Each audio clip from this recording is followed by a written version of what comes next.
Hi, welcome back to Knitting by the Bay. My name is Christy, and this is my making podcast where I like to talk mostly about knitting, but sometimes other crafts from time to time.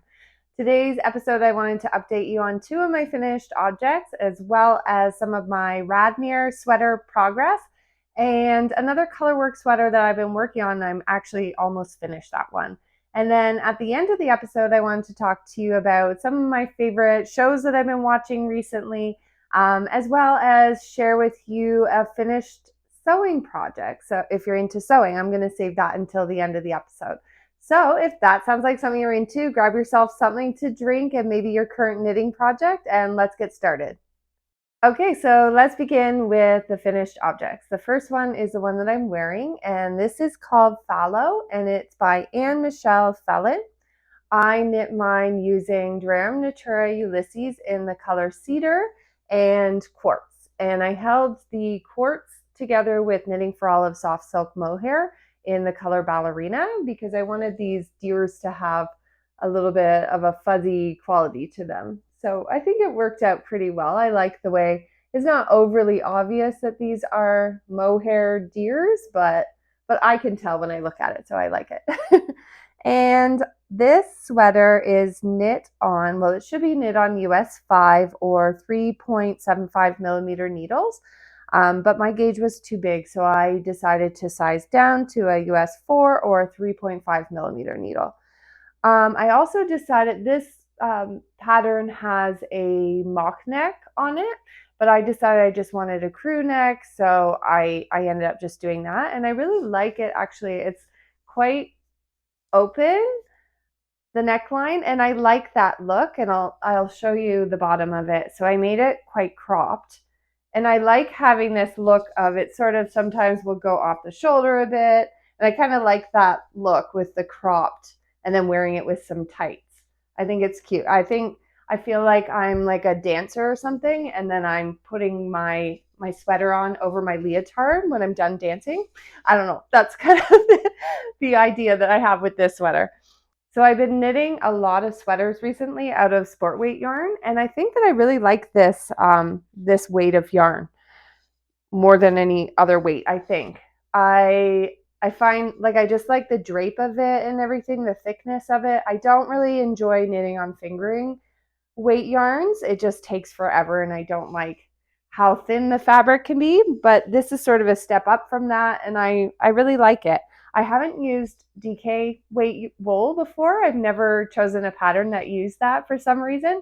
So I do have some in my queue that I'm thinking of knitting, and I might try that out because that might be, I do find that this takes a while when you're knitting with sport weight yarn. So maybe a DK weight yarn might be the perfect weight. I don't know. I'm going to give that a try, I think, for my next project, but I haven't totally narrowed it down to which one yet.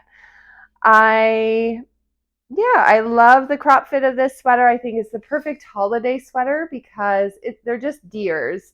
It's not super Christmassy, so I feel like I can wear this sweater before Christmas, during, and after for all of the winter season. I think that it fits. So yeah, I'm really, really happy with how it turned out. It was super easy color work chart. You're only doing like this much in color work and the rest is stockinette. So it was pretty easy to follow along and do, and the instructions were very easy to understand. So I definitely recommend this sweater. I think it's super cute. I love that the cuffs on it are, they sort of, you do a rapid decrease here before the wrist, before your cuff, and then it's a super, super long cuff. I don't know what it was, like 5 or 6 inches of a cuff. And I really like that because you can sort of, you pull it up, it stays up while you're doing stuff with your hands. And then, yeah, I think it's super cute. Very happy with how it turned out. And I love this yarn. I love this color. Yeah, everything about it, I'm really happy with it. All right, so my second finished object is a pair of socks. And these are called Colorblocked ribbed socks, and they're patterned by Summer Lee. And they're just a basic ribbed sock, but the ribbing is only on the top of the foot. It's not on the bottom. So I love that because I really love a ribbed sock because it fits so well. It doesn't feel like it's sliding off of your foot or anything. It just really hugs your foot, and I like that feeling. But then you're not doing ribbing for the entire sock. You get a little bit of a break on the bottom, like on the bottom of the foot, to do stockinette. So I think it's fun because it keeps your interest. You do a bit of ribbing and then you do a bit of stockinette. And yeah, I really like it. It's a heel flapping gusset construction, which I really like. I really like that technique of turning the heel and everything. It's I find it really fun to do that part. Everything in this pattern, I feel like keeps your interest. And I just did a different colored cuff, which you can't really see the difference, but it is a solid there. And on the toe, I didn't do the heel this time. I just wanted to leave that in the same color as the rest of the foot. And this is a yarn that I picked up from the green button jar when I went to Knit City in Toronto this year. And it's a really cute speckled yarn, and you can't see it. I tried to show it in my last video, but you can't see. It has a sparkly thread that goes through it, which is really, really nice, I think. And yeah, everything about those, I really like how they turned out. The one thing that I did, which I've done a couple times before, and I don't know why I do this, but when I'm weaving in the ends on the sock, for some reason I wove it in on the good side instead of on the inside. I don't know how I made that mistake, but anyway, I can't really pull. I could, I guess, try and pull it out of there and redo it, but now the thread is, or the yarn is so short, I don't think I could do it. So yeah, that's a silly mistake that I did there. But anyway, I don't care. The socks are for me, so I don't really care about that. It's okay. Yeah, I think those are my favorite. That's my favorite pattern so far of socks that I knit, and I'm definitely going to knit many more using that pattern. All right, so now let's talk about some of my works in progress. So my first one is my Lumme sweater, and this is a pattern by Sari Nordlund, and it's knit using, this is what I have so far. It is knit using Blue Sky Fibres Woolstock worsted in the colors Lilac, Bloom, and Driftwood. And this is a sweater that's knit on US 7 or 4.5 millimeter needles for the body of the sweater, and then you switch to a US 8 or a 5 millimeter needle for the color work. And she has that in the instructions, so it tells you, okay, switch to a US 8 or whatever. And I just started working with it, and then I realized, oh, she wants you to use a bigger needle to do your color work. And I guess that helps for some people. Maybe some people do color work tightly, and so you get like a lot of bunching or whatever. But I don't really think I have that much of a problem with that. I think my tension's pretty good when I'm doing color work. So I had already switched to the bigger needle for the color work, so I just continued to do it that way. But I really don't think that that is necessary for me. I don't know if there's another reason why you do that, but for me, I just felt like it was kind of annoying to remember to switch back and forth. And if I don't need to do that, then I wouldn't bother. What did I want to say? I decided on mine, her sample has a double folded collar. I decided I didn't want to have that. I didn't want that bulk up here. So I just did a regular 1x1 ribbing for, I think, about 2 centimeters maybe. So I decided to change up the color work that she had in her chart, and I'll show a picture of what her sample looks like what the pattern should look like. And I decided I didn't really like the bottom part of the chart, and I didn't want to include that part. I just decided to do the same vine pattern here, down here, and I just did it in reverse, so going the other direction. And I really like how it turned out, because when you do it like Sari's pattern, it looks beautiful, but it makes the rest of the color work come basically down to the underarm here. So it's a lot of color work here, and then it stops at the underarm. And I wanted mine to have more of a shorter colorwork yoke. So a little space in between where the colorwork ends and where the arm, underarm begins. And so, yeah, I'm really happy with how that turned out.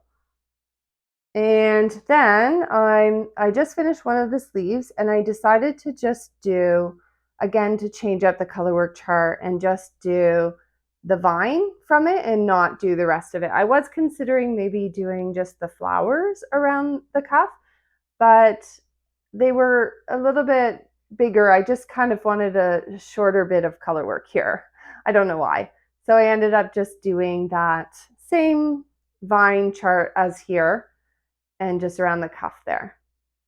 And then another thing that I did a little bit different for the sleeves was I did a different decrease rate for the sleeves, and I saw somebody else's project on Ravelry, and that's what they did. So I ended up sort of following along with what they had suggested to do. And all I really did was, I think it was every 10 rows, I decreased 2 stitches. And I can't remember what hers was. I think hers was for my size, was every 14 rows or something like that. So I just did a few more, did more, not more decreases, because I decreased to the same amount that I was supposed to, but I just did it faster up here because I wanted it to be slimmer here as well. So I'm happy with how it turned out. Now I'm working on, that was the second sleeve. Now I'm working on the second sleeve, and then I'm going to put these stitches back on my needles and continue on. And I'm thinking maybe to make this one a little bit cropped as well. I kind of like that look of a colorwork yoke and then having it a bit cropped. And I think this one that I made is very cropped. And I think I'll make the Lumme maybe an inch longer, but still keep it sort of on the shorter side. But yeah, I'm loving how it's turning out so far. And I like this color of wool. It's sort of a muted purpley pinky color. So in some lights it looks more pink, and in some lights it looks more purple, and some lights it looks sort of like a neutral color, like purpley taupey sort of color. But yeah, I think that this is pretty accurate of what the color looks like, and I really like it. So that is my Lumme sweater. I think that's all that I wanted to say about it. Oh, one more thing. So I have this question that goes in my mind. Sometimes I think, does all of your ribbing on your sweater need to match? So if this ribbing at the collar is only 2 centimeters, should you have your sleeves be 2 centimeters of ribbing and your hem be 2 centimeters of ribbing? Or could you have like all different? I don't know why in my mind I think maybe it's a little bit of OCD possibly, but I feel like to me it's like, oh, they all have to match. And I know this, I had a viewer very kindly point out to me that there is no such thing as the knitting police, and I really like that because it's true. I can do whatever I feel like doing, but for some reason I feel like it has to kind of be sort of the same size of ribbing. I don't know if it's just me or anybody else has an opinion about ribbing length. All right, so my next work in progress is my Radmir. And this is a pattern by Michele Wang. And it's knit using a worsted weight yarn. So I chose Cascades 220 in the color charcoal gray, which is 8400. And it's knit on a US 8 or a 5mm needle. And it's a really beautiful cabled cardigan sweater with a shawl collar. So I'm knitting this one for my husband it was kind of a Christmas gift, but probably won't get it until the new year, which is fine, but I'll show you what I have so far. So it's a very big, I'll stand up and show you that's better. So this is the back that I'm working on. And you do this one in pieces from the bottom up, and then it's all seamed together. So this is what I've got done so far. And yeah, you basically are just making a rectangle right now, and then you will, I'm almost to the point. I have like a couple more inches, I think, to go for the before the underarms. And then once you reach that, then you're going to start to decrease to create, it's sort of like this shape along like that. And so that will be where the sleeves are going to be inserted after. So yeah, that's what I have so far. I'm really enjoying this pattern. It's one that I really need to concentrate on, but it feels so like satisfying when you see each row and the pattern of the cables developing. So it definitely keeps your interest a lot. I had to put it down for a little bit just because we had a guest come and stay with us, and it's not a sweater that you can really work on while you're trying to have a conversation with somebody.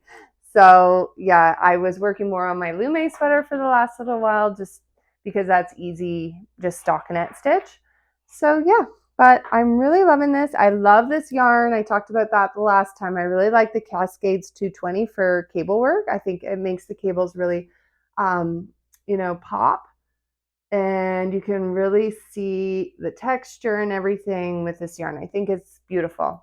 I love this color too. This color goes really well like with my husband's coloring. So I think it's going to look really good on him. I'm excited for him to have that. So I think that once I'm done my Lumme sweater, I'm only going to work on this one and just concentrate on getting this one finished. So that is all I have to say about the Radmere. And actually that's all of my knitting content because I am not casting on anything new or looking at any projects at the moment because I don't want to be tempted. I want to finish the Radmere sweater before I start something new. So probably won't have anything new on the needles until the new year, but I say that and who knows? There are no real rules to knitting, right? All right, so now I wanted to share with you one of the sewing projects that I just finished recently, and that is it's called the Dani Pinifore by Seamwork. I had to put it back on the hanger. All right, so this is my Pinifore. And I'm really happy with how it turned out. There you can see. It's a pretty short skirt, actually. It's kind of a bit of a mini skirt. And it has a very, very deep V here.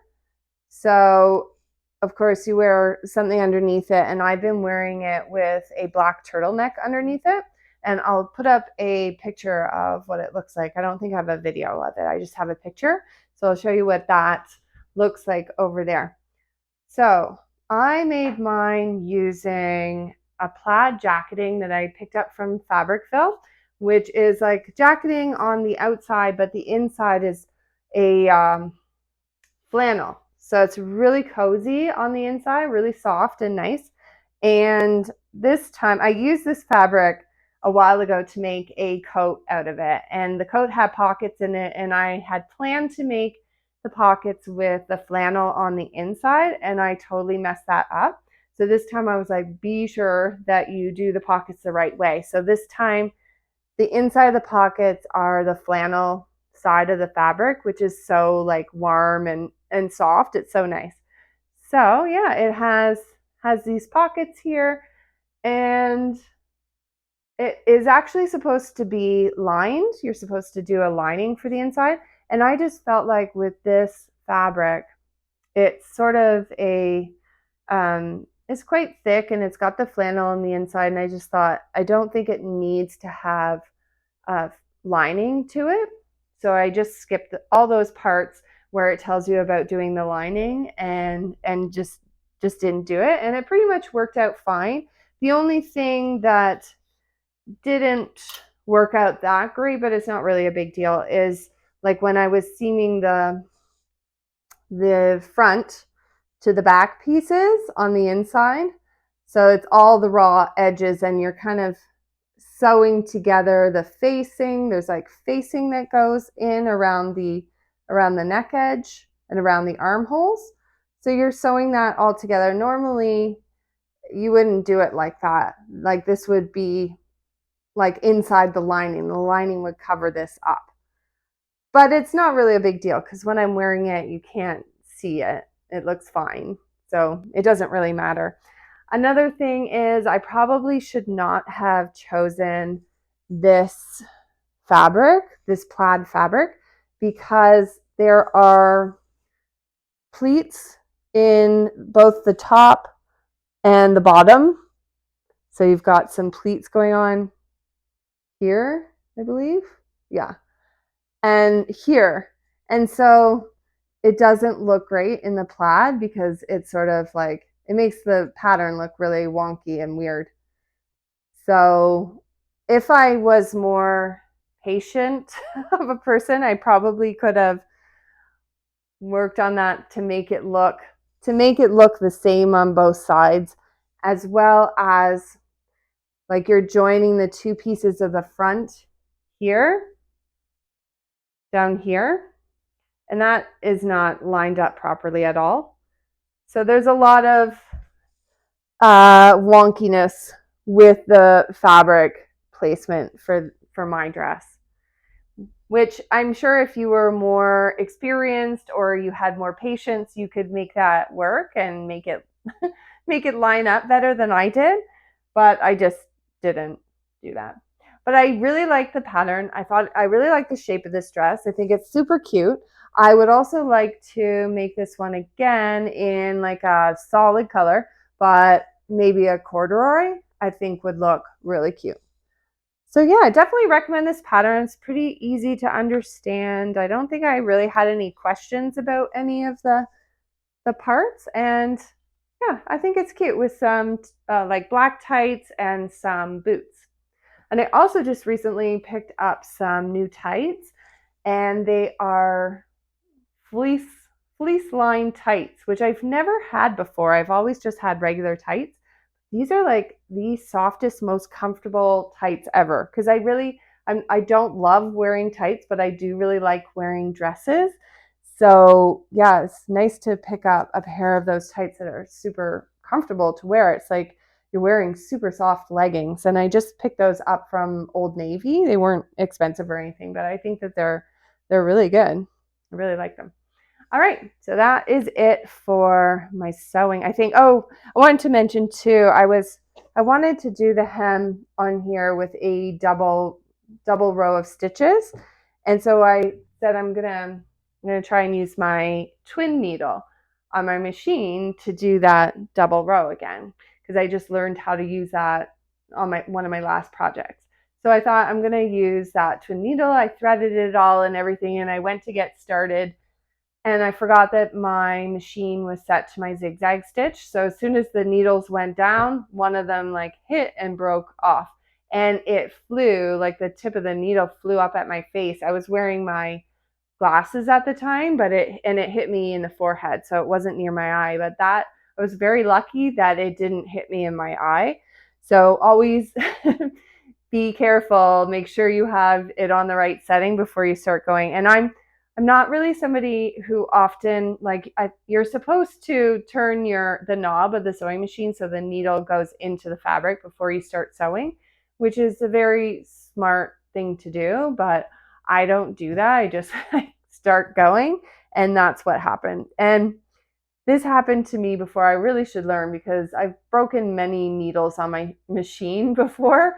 And one time I had broken a needle, and it did hit me in the eye, and it came right out of my eye.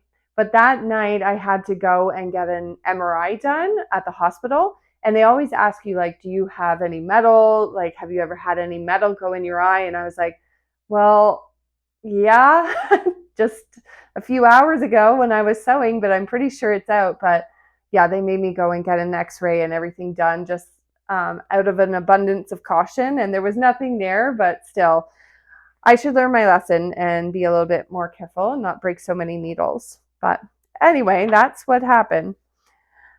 I think that's all I wanted to say about my sewing projects. I do have another one on the go right now, which is a shirt dress, and I showed that and talked about it in my last episode.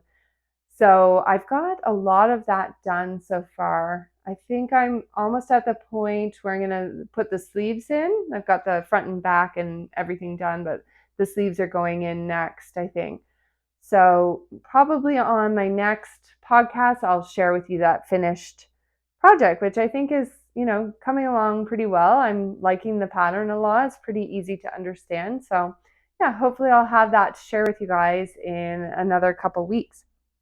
And then, yeah, I just wanted to talk to you guys about some of the shows that I've been watching. So I love scary stuff. I love horror. I don't like slasher horror. I don't like really, graphic, bloody sort of horror type things. I like creepy things. I like things about ghosts and hauntings and possessions and stuff like that. Really, those are the movies and the shows that I really like to see. So recently we've been watching this show From, and this one is by the same people that created Lost, that show Lost. And it's basically about a group of people that end up in this town. Their like car breaks down and they end up in this little town, and then they realize that they can't escape the town. There's every time they whenever they try and leave, they end up coming right back to the town again. And at night, these like creatures come out and like try to kill them. And so the show is it's really good because it's, there's a lot of mystery to it. There's a lot of things to try and figure out. And to be honest, we just finished the last season and I'm really confused at this point. But but it is definitely keeping my interest. I really like it, and it's actually keeping my husband's interest too. And he doesn't always like the same shows that I like. So this is one that we're actually watching together, and we don't watch it separately. We wait to watch it together, and yeah, we really like it. Another one that I've been really into is the show Evil. And this one is we just finished the last episode, and the show has been canceled, unfortunately, but they did wrap it up, and they had 4 seasons of it. And in my opinion, it's kind of the type of show that doesn't really need to go on forever. So I'll tell you what it's about. It's about these 3 people that are, one of them is a priest, one of them's a psychologist, and one of them is some sort of scientist. And they get hired by the Catholic Church to investigate all different ghost stories or possessions of people, all these different supernatural things that are going on. So they come together and they have to sort them out. And one of the main characters, the psychologist, is a woman. She has these 4 little girls that are really cute and really funny in the show. And yeah, I just like the dynamic of the 3 of the main characters together. There's also another character, and it's played by, I think he was actually in the show Lost as well. And he plays this villain character, and he's really, really creepy and weird. And I think he does a really good job at playing that character. And I think the show is not super scary, I don't think, but I really like scary things, but I don't think it's super scary because there's a lot of humor in the show, and there's a lot of demons and evil spirits and stuff that I don't think they look really scary. And sometimes they do things or say things that are kind of funny. So it's not super serious scary, but it's also not a comedy at all. And yeah, I really, really enjoyed that. I kind of wish they hadn't canceled it. And I feel like a lot of the shows that I like end up getting canceled for some reason because I don't know. I don't like a lot of the shows that are really super popular sometimes. So yeah, I don't know. Check it out if you haven't watched it. If you do like, creepy things like that, then you probably would like that show. And then I also just watched the Martha Stewart documentary. And I really, really enjoyed that. I've always liked Martha Stewart. I've always watched her show. I had subscription to her magazine and her cookbooks and stuff like that. And actually a few years, well, a lot longer than a few years ago. It was in 2010. So about 14 years ago, almost 15 years ago, I actually had the opportunity to be on her show.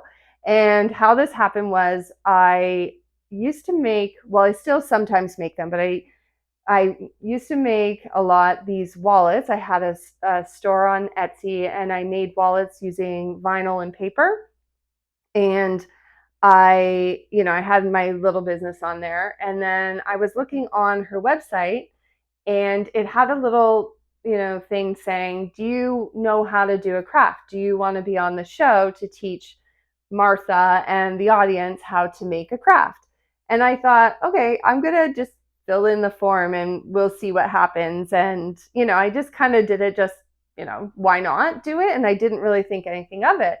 And then about 6 months after I filled in that form, I got an email back from them, like the producer or whoever from the show, saying that did I want to come and be on the show? And I was like, yeah. So I ended up going, and I had to. It was filmed in New York, and this at the time my dad had wanted me to go with my stepmom. He just thought that she would want to go to New York and be there as part of the experience. So he booked us a hotel and we stayed at the Chelsea Hotel, which was like a pretty cool hotel.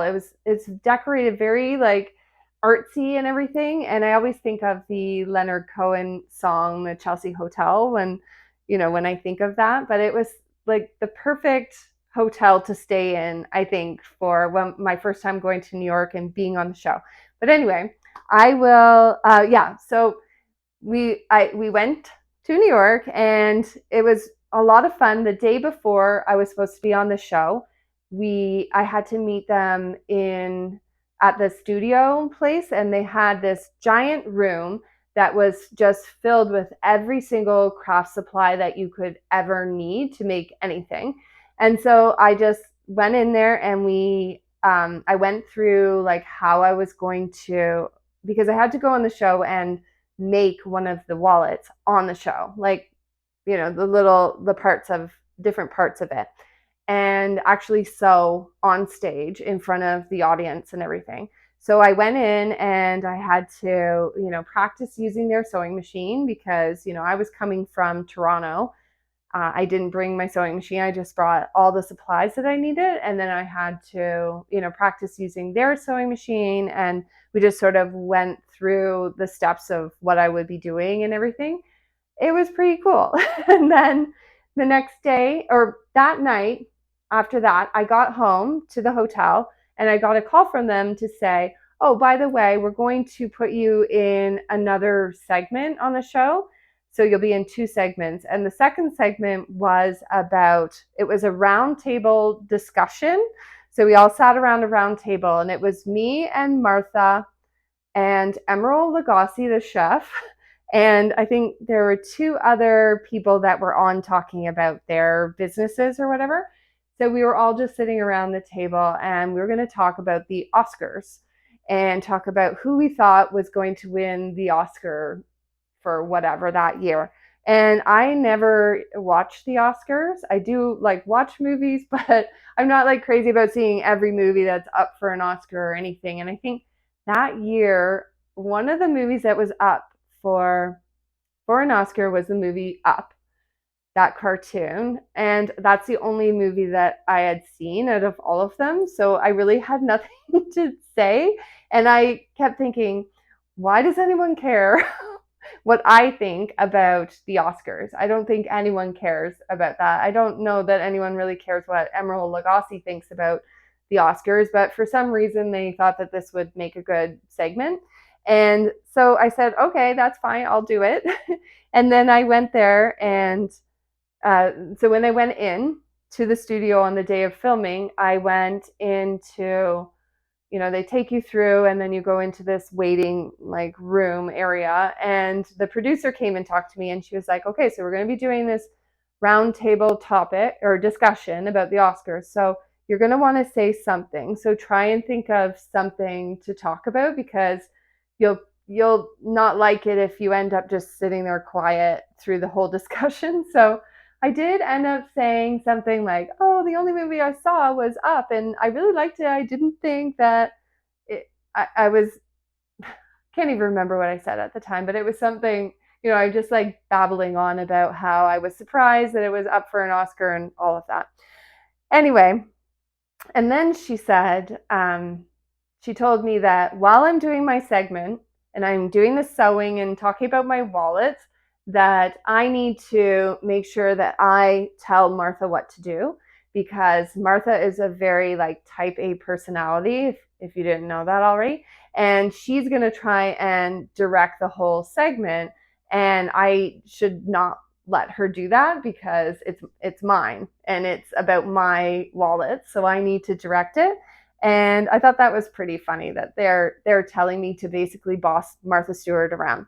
But I actually did, and I wish that I still had the video so that I could show you, um, a clip of it. But I don't have it anymore. I thought it was on her website for so many years, and I thought, oh, it'll be there, it'll be online, but it's not there anymore, unfortunately. But I think that, I did a pretty good job. I was so nervous. And then I also had to like sew standing up using someone else's machine in front of like a studio audience and not screw it up. And I actually did pretty good. And there was one part before we got started. My dad had said to me, like, make sure whatever you do, make sure that Martha Stewart says your name properly. And if she doesn't, then you need to correct her. And I remember being there, and she announced my name and said, I'm here. And it was my maiden name at the time. I wasn't married, and my maiden name was Boucher. And she totally did not say it right. She said Butcher or something like that, which is common for people to pronounce it that way. But anyway, I said, oh no, it's Christy Boucher. And so, yeah, she stopped and everything, and we redid that part of the opening part of that segment. And she was very like, yep, okay, let's do it again. Let's get it right, So I thought that was good. And then at the end, after we were finished doing the segment and they turned off the camera and everything, she came up to me and she was like, thank you so much for being on the show. And she shook my hand and she was like, that was really great. And she was just like super, I thought, like, everybody asked me, what is she like? And they asked me two questions. What is she like in person? And what was this before or after she went to prison? And this was after she went to prison. and I didn't really get to talk to her very long because we were doing the segment. So it was like all business. And then afterwards, she was really polite, very nice, came up, shook my hand, like very professional, I thought. And yeah, when I first got to the studio and I was walking through the hallways to get to the dressing room and everything, I saw her and she was like in one of the rooms doing her yoga. And it was like maybe half an hour before the segment or the show was supposed to start. So I thought that was cool just to see her in there doing yoga and everything. And yeah, I don't know, it's an amazing experience. I think that she is a very professional person, and she's very, like you'll see in the movie, she's just herself. She's very unique individual. And yeah, I really enjoyed that movie. So if you haven't watched it, I think it's really good. And so I will show you some of the wallets that I still sometimes make them, but not like before. Before I was doing, it was like a full-time business for me. I used to sell them on Etsy, and also do a lot of craft shows. And then I ended up going back to school, and I stopped making them a lot, but now I sometimes make them from time to time. So anyways, they are, and there's going to be glare on them because they are made out of vinyl that covers paper. So this is one of the wallets that sort of like has a change purse, and you put cards in it and everything, and there's a zipper for change. And then I also made sorry about the glare, card holders and passport cases. So yeah, it's just clear vinyl that I put over top of different scrapbook papers to make them. So yeah, that's what I went on the show to make. And when I was on the show, they had me use Martha Stewart's scrapbook papers that we could get from Michael's. And so that's what I had to use. And so this is me and my friend Martha. And that was when I used to have black hair. I had black hair for many, many years. And yeah, that was in her studio. So a lot of fun and yeah, really good memory. And I think that's all I have to talk to you guys about today. I hope to be back in another couple weeks. I'm thinking to do another roundup video, but I'm not really sure. I might just wait a month and skip the roundup video for this month, only because the holidays are coming up and we're going to be busy. My mother-in-law is moving actually on Thursday. So she lives right now in Oakville, which is a couple hours south of where we live. And she has about 8 years ago, her husband, my father-in-law, passed away. And so she's been living in the house that my husband grew up in. So she's been there for about 40 years, over 40 years in that house. And it's just too big for her now. So, and it's far away from us. So we've been hoping that she will make the decision to sell her house and move up here. And so it's finally happened. And she's going to be moving into a little townhouse that is about a 10-minute walk from our house. So that will be really nice to have her close by. So yeah, we're going to be busy with helping her get organized and everything. For probably the next month, getting her organized and situated and all of that good stuff. So we're really excited for that. And yeah, my son has just recently started doing karate, and it's really good for him because he doesn't enjoy joining in on things. Like, he doesn't really like team sports. So it's hard to find something that he's into. He really loves Pokemon, and he loves video games. So we're trying to get him to do something else. And I said, you have to pick something, and I don't care what it is. I don't care if it's sports. I don't care if it's chess. I don't care what it is, but I want you to choose something that you're going to go and do at least once or twice a week. So he took karate years and years ago when he was little, and he really seemed to like it at that time. And so I suggested it again. I said, you really liked it. So he said yes. And so we signed him up. This time the karate, like the dojo and the sensei at the dojo, are very serious. So we went for a trial on the weekend, and it was really like he read through all the rules of the dojo, and like he had to bow, and there are all these different rules that he had to do. And I thought, he's gonna not want to do it. I said, you're just doing a trial, and I'm not forcing you to sign up, but just give it a try. And when we left the dojo, we said, what did you think of it? And then he turned to me and was like, I want to sign up for it. I want to go 6 days a week. And I was like blown away. So we just turned around and we went back and we signed him up for it. So tonight is his first actual class that we're going to go to. So I'm fingers crossed he's going to continue to like it. And yeah, we'll see how it goes. But anyway, all of that to say that maybe I might skip the next podcast in the next couple of weeks, but I'm not sure. I might end up doing something. But anyway, thank you so much for being here. I really appreciate you guys being here. And if you haven't already, and only if you want to, please consider subscribing to the channel, because it helps out with YouTube to share my videos with other crafty people like you and I.